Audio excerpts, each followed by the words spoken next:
say my name. My name is Deja Brown, And you're listening to and you're listening to Open Mic the Open Mic Podcast. Podcast. Pop podcast.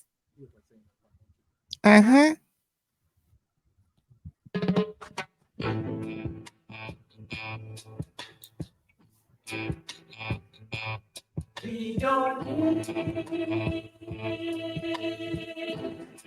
No, no, no more troubles.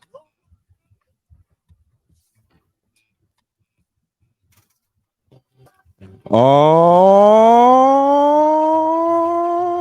yeah. Uh-huh. Uh-huh. Oh, yeah. What's going on, everybody? It's your host, Mike B, and welcome to another exciting episode of the Open Mic Radio Podcast.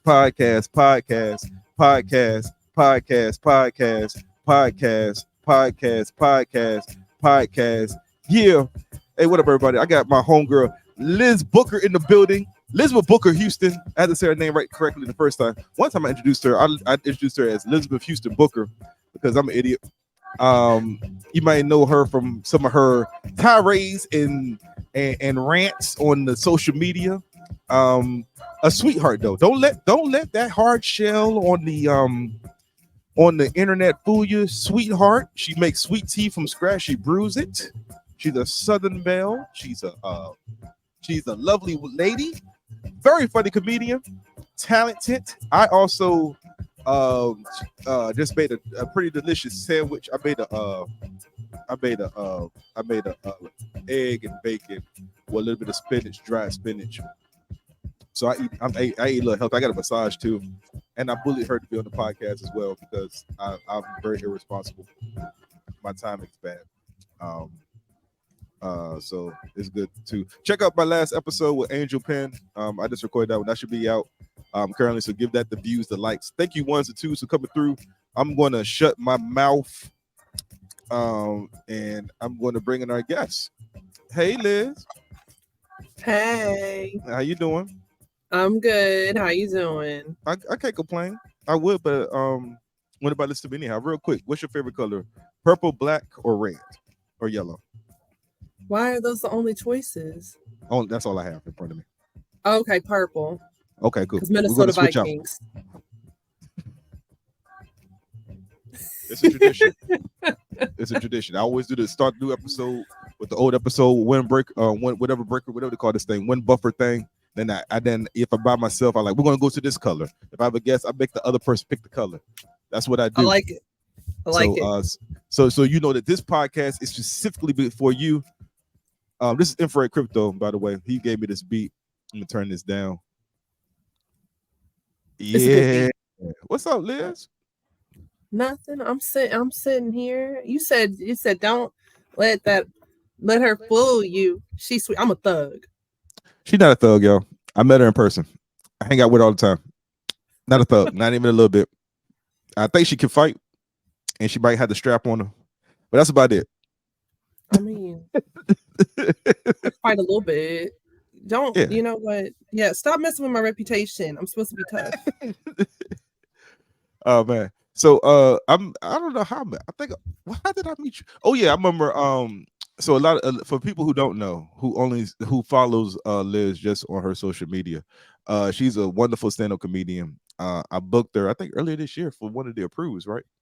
It was end of last year. It was early December 2022 for the approved showcase, and you were like, "Hi, you want to do the showcase?" I was like, "Sure." And then I came and I did the show. And we met, and now we friends. Yeah, we here on a high recommendation from one of our mutual friends. A high recommendation. They say you need to book her, and I'm like, okay. Who was it? Benny. Oh, it was Benny. That's funny. I love Benny. Yeah, that's my guy, Benny. I didn't even know that was Benny that did that. And he never said anything because he's so sweet. Look, I would have told everybody. Benny's not gonna do that. He's so sweet. He's better than me. He's better than a lot of people. He's better than a lot of people. So I always do a little quick interview segment before we get to the nitty gritty because I have questions. Okay. Oh, damn. I put all my questions on my phone. All right. So what got you into stand-up comedy? I've always wanted to be a comedian, and then I had a baby, and then 2.5 months after I had the baby, everything shut down and the pandemic hit, and I didn't have anything to do, and so I got on TikTok like a bunch of people, and I started cracking jokes, and then started going viral. I had a video go ridiculously viral. It's the most viral video I've ever had. It has like 65 million views. Jesus. It's like, yeah. And then people are like, you're real funny. And I was like, I always want to do stand up. They're like, you should try it. And so July 2021, I tried stand up, and I've been doing it ever since. Now that's interesting that you say that. Now let's just doggy ear this like we're reading a book. Let's just doggy ear that part right there, okay? Because everybody, we're gonna doggy ear this because you are a TikTok. I wouldn't say a TikTok sensation. Cause that limits that limits. Well, I'm not a TikTok sensation because I have friends who are TikTok sensation. They got 2 million, 3 million followers. I have like 250,000. So I'm not on that level. Well, I only still had the same 2,700 from the pandemic. So I mean, you're a sensation to me. You were a TikTok star to me, buddy. Because I started off at 500, and then I got like 2,700, and I had like one video that got like over 100,000 views, and I was like, I don't need to do this anymore. I'm famous. It was weird because it was the one video where I stone cold stunned my son, and I was like, so child abuse is what gets me viral. Wow, that's something, Mike. That's really something. I stunned the shit out of him too, and my daughter recorded it. So, oh my God, she was an accomplice. Oh Lord. So has anybody ever like seen you in the streets and be like, hey, aren't you that girl on TikTok or Instagram? Yes. You're also on Instagram. I wouldn't say Instagram. I don't want, because some people take Instagram, TikTok famous as they try to use that as a low key like insult in our industry. Like, oh, you just TikTok, Instagram famous. Like, okay, better to be Instagram, TikTok famous than not famous at all. Bye, bitch. So I mean, yeah, and nobody's ever been rude to me, but also like I don't care. Like if they do, it's like I'm just here doing my thing. And also, I got a million other things going on. So I don't have time to be worried about whatever folks say about that. But yeah, on a weekly basis now, I have people come up to me and recognize me, which is weird. It's very strange.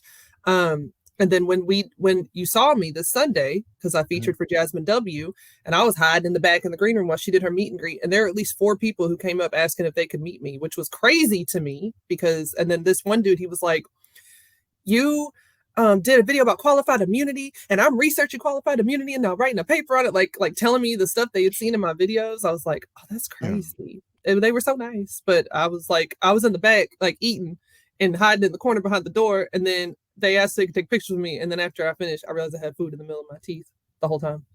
Yeah, and good for you, because I told you not to eat the food there, but you don't listen to me. I was hungry.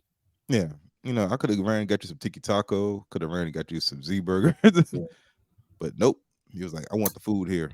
The food was fine. That brownie sundae was lit. I have no regrets. We don't believe. Stop being a hater. Stop being a hater. I'm there all the time. Like, don't do it. Like, get the water. No, I'm gonna give you a bottle of water. You don't want this water. I'll just try to save people one by one, yo. Okay. So you move my camera because I'm trash. So you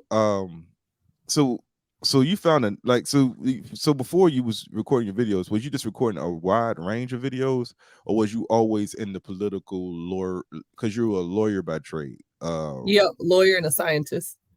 Oh damn.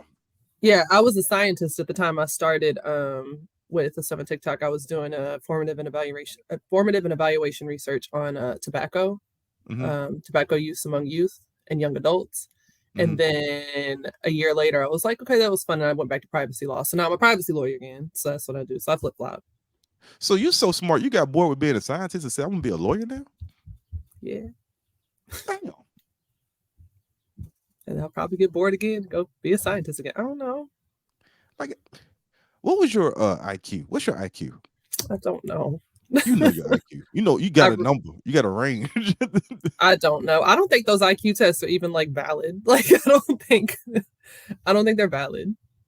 Do you they're ableist. The A-list. So do you? Ableist, not A-list. Ableist. What's your highest grade? What's your highest grade you achieve? What's the actually no? Here's a better question. What's the lowest grade you ever got in the school? F. I fail shit.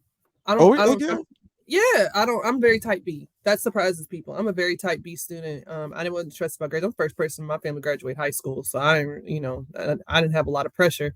I just like nerdy stuff. But if I don't like something, I can't make myself focus on it. So I definitely have like failed classes in college before because I was just like I can't do this because it's boring, and then I can't focus.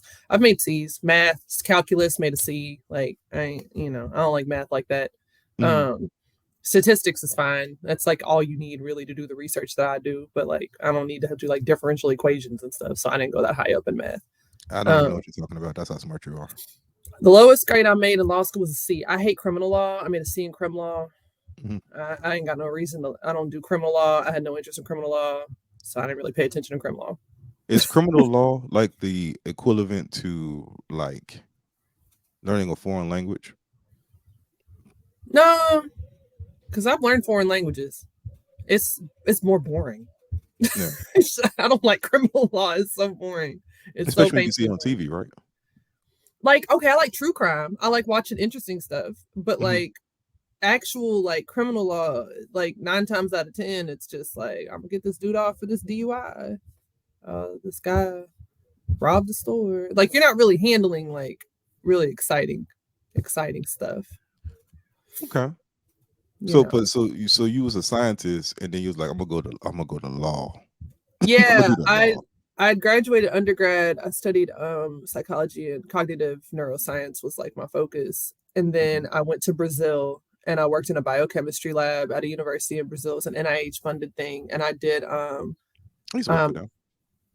You used to work for NIH? My husband worked for them too. He liked them. He did a pathways internship with them, and this was like a temporary like fellowship thing. And so I went to Brazil. I worked in an entomology lab, so I did insect research. So like all day I was like dissecting insect larvae under a microscope and running assays all day. And then I went home and I worked in a pediatric cardiology lab, collecting CAVI data. And I thought I wanted to go to medical school. So then I did a year post-bac. Then I failed like half the classes because again, I just had no motivation, no interest. And I was like, I want to do this. So I talked to the doctor. I worked for the PI over the research. And he was like, what do you want to do? I was like, well, I want to change. I've always wanted to work in health policy, all this stuff. So that's why I want to go to medical school because I want to change like the health. And he was like, we don't get to do that. Go to law school. And I was like, what? And I was like, I don't want to sue people and I don't want to like deal with criminals. That was all I knew about being a lawyer because you don't really know about all the alternative legal. Like I have a very non-traditional legal career now and I didn't know about any of those at the time. So that was like around Christmas or something. And then immediately I took the LSAT and then my LSAT score got canceled because the stupid people working there mixed my test up with somebody else's. And so they gave us back the wrong exam halfway through. So they had to void our scores. So I had to come back and take it again. But the LSAC paid for it. They said you have to pay for it. That was the whole thing. So I retook it. I got an average enough score because I didn't study for it. So I got whatever score I needed. I applied to University of Memphis and I applied to Stetson Law and I got into both. I decided to stay home and go to Memphis. I applied to Stetson because I was like, I'm gonna for sure go there because I had talked to the people there. And then I was like, I don't want to move to Florida. And then it was June. June and I applied to University of Memphis and I said, hey, I know the deadline was like May, April 15th or something. Y'all got a spot left? And they were like, sure, here's a scholarship. And so that was June and I started in August at orientation. And then I didn't know anything about law school. I knew nothing. I was just there. I was like, I'm here. And everybody was in there like stressed, type A, crazy. And they were like, if this doesn't work out, I don't know what I'm going to do. I've come from a line of attorneys and blah, blah. They were like, what are you going to do? I was like, I don't know, go get a PhD or something. If I fail out of here or I don't like it. And then in my first year, they said, hey, we want to do a new JD MPH program where you get your Master of Public Health at the same time. Do you want to be a guinea pig? And I was like, sure. Jesus so then Christ. I ended up getting a master's program at the same time. And so in 2017, I got both my Juris Doctor and my Master of Public Health degree. So I would go to law classes all day, and then I would go to master's classes at night. And then I went every summer I did school, summer classes, so I could graduate in 3 years. So what don't you have a degree in? A lot of stuff. I only got 3. It just seems like you got a resume of education. I do, and I've been published. I got articles and stuff out there and stuff, and like, yeah, I got a whole academic side. I just accepted an adjunct professor position. I'm gonna be teaching food and drug law, in the spring. So yeah, I have a whole academia side to me. I like it. I Are keep you up Dr. with it. Booker Houston? No, you don't get the doctor title unless you get a PhD. A Juris Doctor doesn't count because it's really a terminal professional degree. So similar to like a pharmacist. It's like Mhm. PharmD. MD is the only one where you get the title for like the professional degree. But there's some people who get a Juris Doctor. First of all, they call it a Juris Doctorate, which that's not the name of it. It's just a Juris Doctor, but they try to sound fancy, I guess. And then like I've heard of people who have like demanded to be called doctor because they think the Juris Doctor gives them a doctor title. And I'm like, you doing too much. You would want to be Dr. Booker Houston? I did sit in at a Johns Hopkins seminar thinking about getting my DRPH because I already got my MPH. So it only take about 4 years for me to get my doctorate in public health. And I considered it. But with everything going on with comedy right now, I have to put that on the back burner. Jasmine, my podcast goes, Jasmine Burton, she was like, girl, why are you trying to go get a doctorate? She was like, you need to chill. So I was like, all right. I gave some and maybe because I'm 42, but I gave a young comic advice. She was like, I want to do comedy, I want to get my education. Like, comedy's always gonna be here. Get your education. And now she's going for her doctorate. See, I love that. There's just literally no reason except for my own ego to get the doctorate. That's why. It doesn't matter for me because I've got a terminal professional degree and I'm one of like a small percentage of people in the country who specialize in what I specialize in. So there's no real benefit. You should get the doctorate degree only because I want to call you Dr. Booker Houston. All right, I'm gonna do it just because you said you want to call me Dr. Booker. You ain't gonna do it. You ain't gonna do it. No one I probably will. I already sat in on the Hopkins seminar. You don't know. You know, I mean, if you traveling to Brazil, opening up insects and you eating worms, you can go get your doctorate degree. Please don't bring up the worm incident. I'm still traumatized. So the worm incident, what happened? So you eat a Twizzler? I was eating a Twizzler while you was telling me about the worm. It's because this is mess. Mike was calling me yesterday, and I didn't get to answer my phone because I was eating a strawberry. I got a bowl of strawberries. I just bought these damn strawberries, and I took a bite into a big one, and I swallowed it. And when I looked, there was half a worm in the other half of the strawberry with a hole that you could see that they had burrowed it. I about fucking died. I was like, I can't do this. I can't do this. I'm gonna die. I'm gonna get a parasitic infection, and like I got all this education. And I understand logically that nothing made sense that I was saying, but I still just had a whole freak. It was the grossest shit. I'm having flashbacks. Yeah, because you told me about the worm, and I was like, "What? Huh?" I was like, Mike, why you call me at an inconvenient time? I just ate a worm. And you were like, what? It was so gross. I didn't know what was going on. I just felt like I needed to know about this worm situation. It was so gross. I've been so annoyed. Everything has been going like I've had the worst string of luck for the last month, and I've heard that a lot of people have had the like terrible luck. Like I don't know if Mercury's drinking Gatorade or what is happening, but. So, are you going to cut your strawberries in half from here on out? Yeah. I'm cutting them up. You gonna slice them up a little bit? All fruit. All fruit. All fruit. Are you gonna get you an apple core splitter thing? Yep. I thought that was only in cartoons. That like the cartoon characters did that. They would bite into stuff. See, you made your mistake when you look back at the fruit. You just got to eat the whole thing. You just got to put it in there and just let God go to work. Ugh, like it was so bad. And like for real, now I'm thinking about cartoons. Like they would bite into fruit and stuff. There'd be like half a worm. Now that's real, I'm afraid of quicksand. Quicksand might actually be a big problem. It could be. How do you get out of quicksand? I think you got the answer. You're supposed to like not fight it because you get stuck down faster. Like if you get stuck in quicksand. But I think the only way to get out, I don't know. But I feel like the only way to get out is somebody got to get you out. But yeah, if you don't move, how you gonna get out? And if you move too fast, you'll see. I guess the hope is someone will come upon you and help you get out. So you just stand still and sink slow? Well, I don't know. Will you sink at all if you just don't move? Like, but you got to move. Man.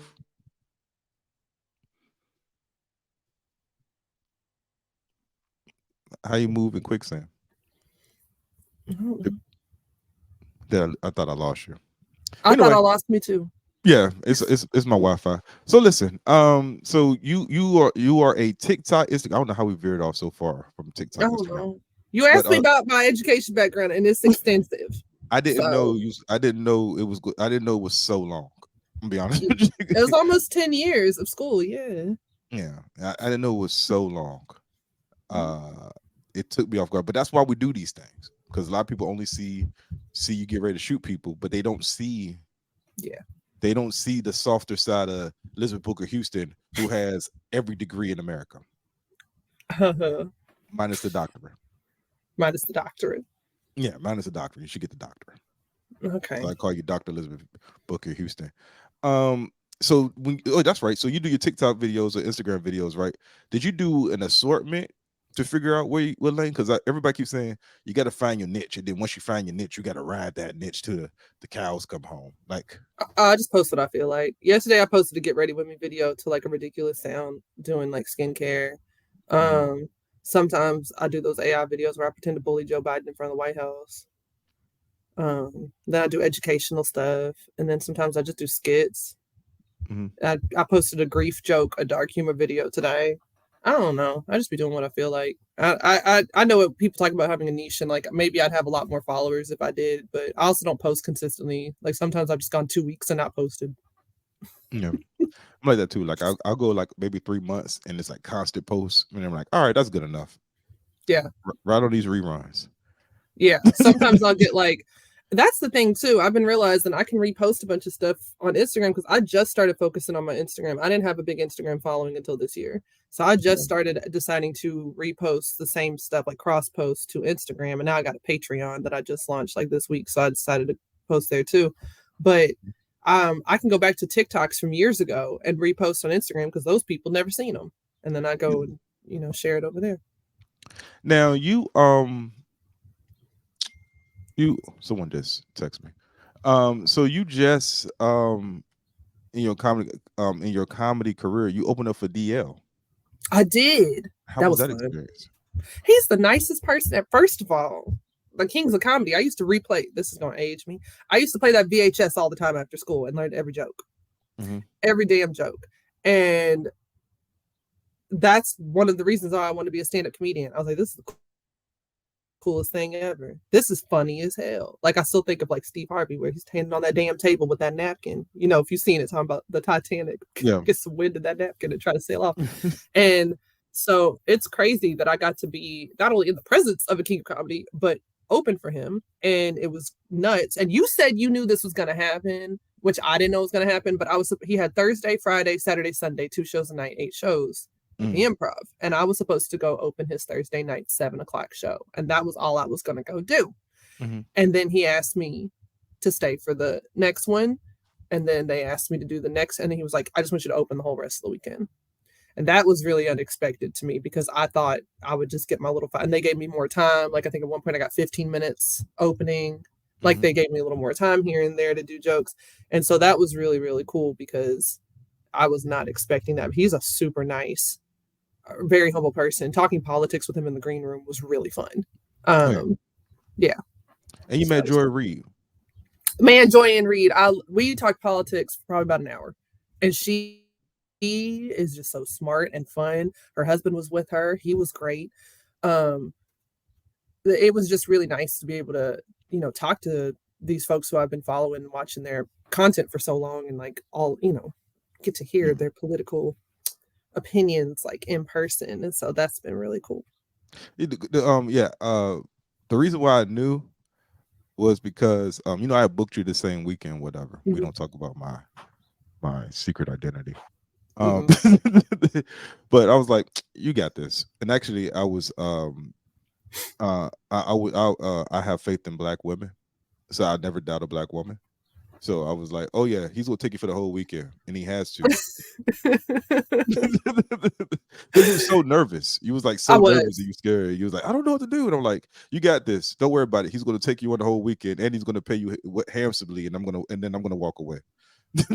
And you were right about all the things, and I was like, damn, I didn't know. I was unaware because I have the lowest expectation. I knew when I walked in the Improv, I was like, they're gonna tell me to go home. I'm crazy. I'm not supposed to be here. Like I was like and then the improv booked me for a few things and brought me back for a few things in their open mics and stuff too after that. So that was really nice. Antoine, meeting him was really nice, meeting Abraxas. And so that was really cool and unexpected too. That was really nice. I have zero expectations. When people message me and they're just like, can you do this show? I don't know. And I'm like, yes. Thank you for thinking of me. Are you kidding me? Yes, I want to do your show. Like, it makes me happy every time because I have zero expectation that anybody ever wants to book me for anything. I have the worst imposter syndrome in the world. No, it's, how long you been doing comedy? A couple of years, right? 2 years as of July. Actually, the DL Hughley was like, that was my second year anniversary doing comedy was during the opening for DL. Yeah. No, it's always I'm always a proponent for the humble approach. Hey, I'm just here for a good time, not a long time, you know. And, I don't know if I'm humble. I'm just incredibly anxious. Yeah. Well, no, you don't see me anxious. I've seen anxious because I deal with a bunch of comedians, and there's a lot of aggressiveness that comes with being anxious. Is like, where is my turn, and where am I? You know, all this other stuff. I think I'm just the opposite side. My anxiety makes me want to make myself very small and out of the way, I get very nervous. And I had the extreme honor of hosting for Shantae Wayans last weekend. Mm-hmm. And she gave me some amazing advice, which she was like, just go out there and kill it because no one's here to see you and they're not going to remember you. They're here to see me. So go do it. Go do your thing. And I was like, that's the best advice anybody could have ever told me because the thing that scares me the most is not me messing up. I mean, just to be point blank period, I'm not afraid of being embarrassed. I one time did a beauty pageant, Miss America beauty pageant, and my talent was playing guitar and singing. Child, I can't do neither, but I got up there on that stage and I strummed a little guitar, pretended to play, and it was terrible. And I did my thing. Like I have no whatever. And after going and being in a courtroom for the short stint that I was, and you have people's lives in your hands. So if you mess up in the courtroom in front of the judge, that's something else. So me bombing on stage is not scary. Yeah. I'm afraid of wasting people's time and ruining the vibe for everybody else. So that's the thing I was worried about. And I told her, I was like, I don't want to mess up anything. I don't want to mess up your room. I don't want to mess up your stage. I don't want to inconvenience you. And so that's always kind of my mentality is like, I don't want to make it a bad time for everybody else. It doesn't matter if I look crazy, but if I look crazy and it ruins the time for everybody else involved, then I'm going to be real upset. So. Yeah, I talked to, who did I talk to? Oh yeah, no, actually on this past weekend, me and Angel, we did a seminar or whatever. Yeah, I saw that. For comedy, and it was something because we had to fill in the void for because something that got canceled, whatever. I forgot what got canceled, but we decided to do a seminar, and I just want to talk about things. I've been doing it for a little bit. I hate mentioning the number because then that's when people start judging. Like, oh, you've been doing it for that long, and you only been there. Like, don't worry about mind your business. Life happens. You also like a whole dad with kids and like. Yeah, people don't understand. Children take time. Like the moment I became good at comedy was when I got married and had kids, and it was like, I'm not about to leave. I'm not about to get on the gray. I'm not about to get on the mega bus to do 10 minutes somewhere. I'm just not going to do it. I'm not doing that. I got a kid, a husband. I know what you mean. I'm not committed. I'm committed, but I'm not that committed. Like I love the game, but if I'm gonna make $50 here versus making $50 in New York, I'm probably just gonna stay here. That's why I've never been to New York. That's why I've never done shows outside of the DMV yet. Yeah, and you'll realize once you go to like other places that DC is probably by far the best comedy scene in the country. That's what I keep hearing. Yeah, and you're a better comic than most of the comics in other scenes. Every single time. Like even if you don't think so, as soon as you go out the city, you're like, okay. Okay, because I remember I went to New York. I did a couple of shows in New York, and I was like, "Oh, clearly you guys come to DC for a reason because there is no reason for me to be up here." But yeah, we did the seminar, and one thing I said about the seminar, and I was talking about hosting and stuff like that, and then I was like, your job is a lot more easier as a host once you realize you don't have to kill. Like once you understand the position, all the positions of, because I was in the Army, and one of the things. I didn't know that. Yeah, I was in the Army for like 10 years. My sister was in the Army. She was in for 9. Yeah. She tells me it was wild. Yeah, I did just enough so they can't call me back. Just enough. She got 100% disabled vet because she got in a car accident, which caused something with her spine. She's fine. She's totally fine. But when it's anything neurological with your spine, the government just says, nah, we ain't touching it with a 10-foot pole, 100% disabled vet. So I was like, girl, you had the best case scenario, to be honest. So yeah. I'm 100% myself. Oh. There you go. Still not going nowhere. Don't ask me. I'm not going nowhere. Maybe after my daughter, she wants to be a comedian. I'll like go places with her and be something cool for me her to share. But I'm not going nowhere. Your daughter's so cute. I was like, I'm like, yeah. So, once you realize, because when I was in the Army, we always try to figure out a way how to sham our way through something. Like, okay, this is the task. How can we extend this task 30 minutes into lunch or whatever? How we can make this task longer than what it needs to be, Or like when I'm at work, it's like, why would I rush to do this task so you can give me another task? I could just stretch this task out for like a week and then boom, done, y'all. And it's Friday. Leave me alone. So, like once you know the positions, I used to be like that myself. I used to be worried about, ruining. Like I gotta kill my host set. It's like, how you gonna kill when you gotta make announcements? You gotta see what's going on in the audience. You gotta do this, that, and the third. You gotta then after you make announcements, after you ask who's their first time at said venue, after you ask anybody celebrating anything, after you already ask anybody married, after you do all of that, you probably have a whopping 3 minutes to tell a joke. A joke, and then you bring up the feature. Yeah. So don't worry about all that. Just have fun and get them to chuckle. If you get a chuckle, you're done. That was my first time hosting not an open mic, because I've hosted open mics before, but that was my first time hosting for a headliner. And so I was like, it freaked me out. But yeah, after that, and after having the conversation with Shantae, I was like, oh, okay, this is good. We'll be all right. It was great. It was great. We had 5 shows. It was wonderful.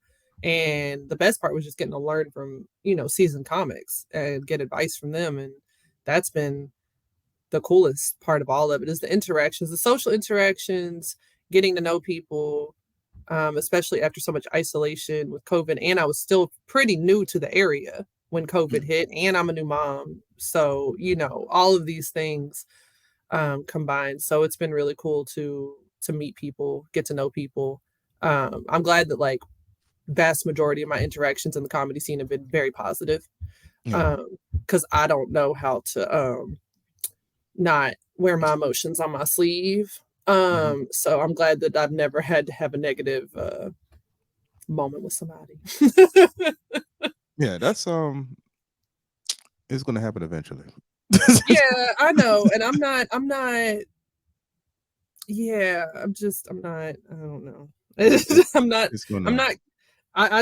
say it all the time in my pages. It's like, I don't do respectability politics. And also means I'm not gonna suck up to somebody who's being terrible to me just because I'm like, they might get me. If I don't know, vibes are off. I don't care. I don't care if you give me all the opportunities in the world. I want to be near you.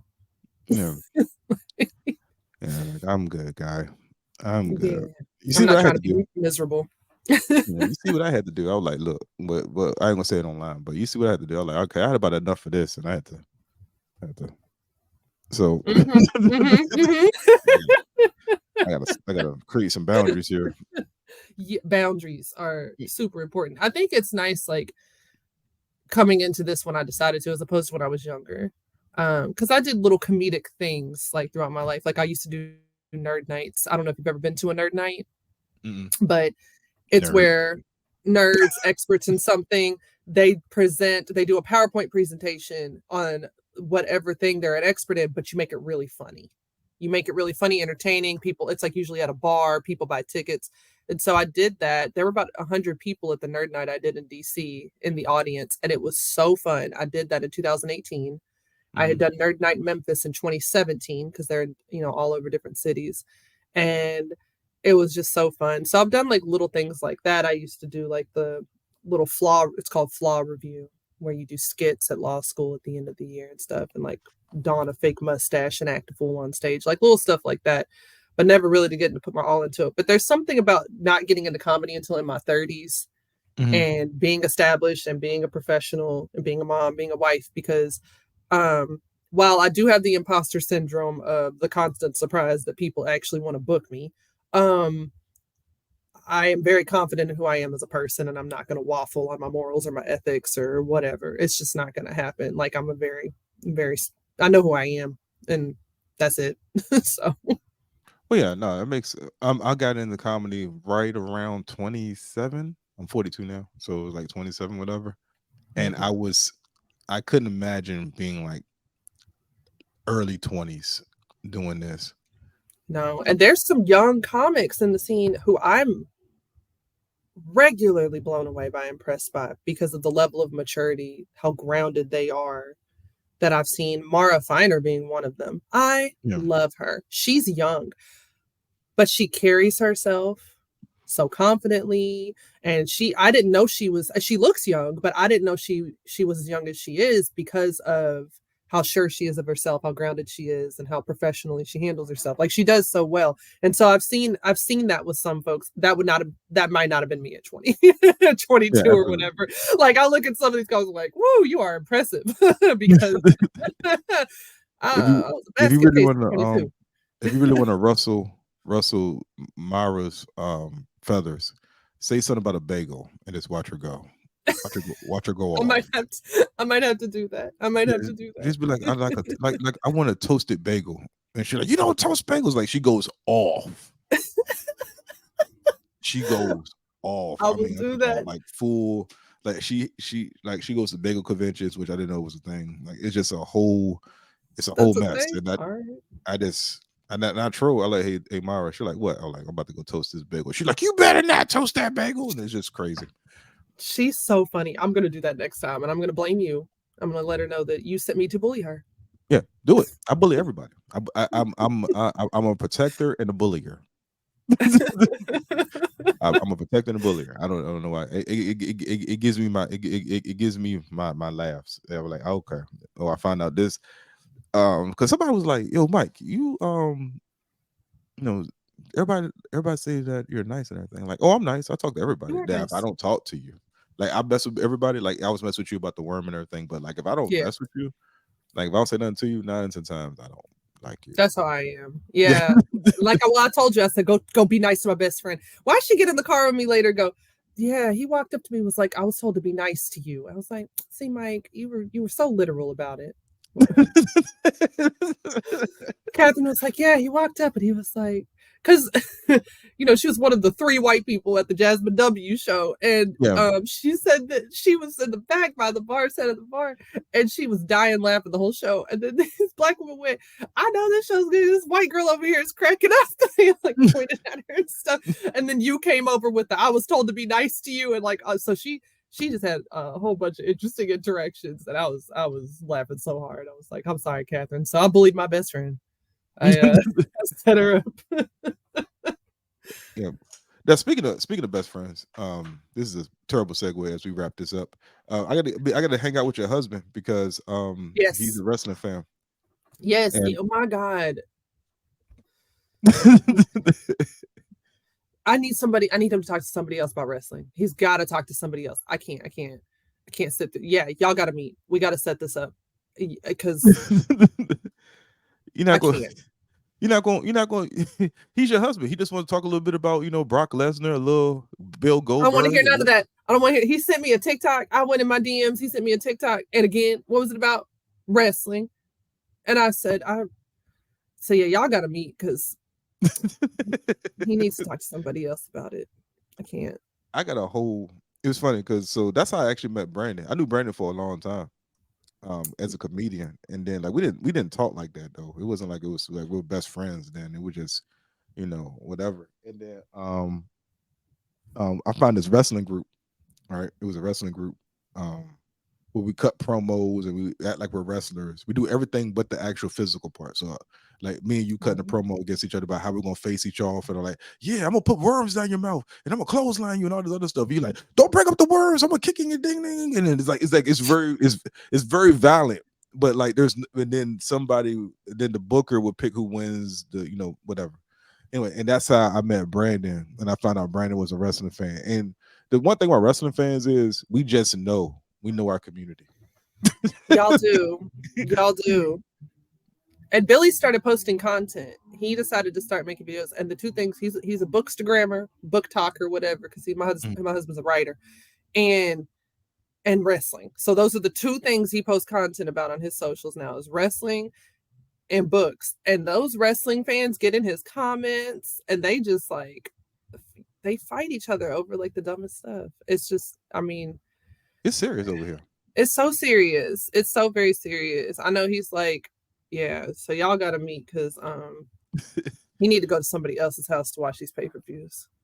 Nah, nah. He good right where you need to sit there, pop some worms, eat some worms, and watch wrestling.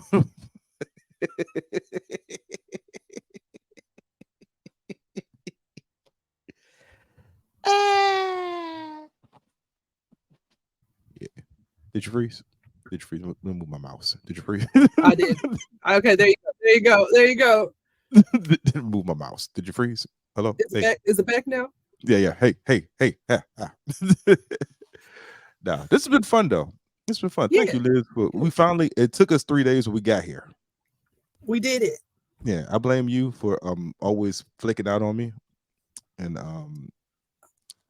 AKA don't hashtag blame a black woman. Don't do that. Oh yeah, that's what I want to ask you real quick. So when you bully Joe Biden, do you really believe? I've never watched any of the Joe Biden bullying. Do you really believe he's a bad president, or are you just like bullying old people? I like bullying all politicians because my tax dollars pay for them. So they're gonna get bullied.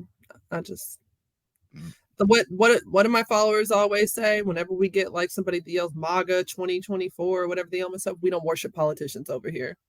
No. My page is not a place where we worship politicians. They work for us. No, I don't think he's just like super bad or anything like that, but he could be better. Yeah. I mean, they all can be better. I mean, the bar was dropped really low. I was gonna say bar was in hell. It's bad.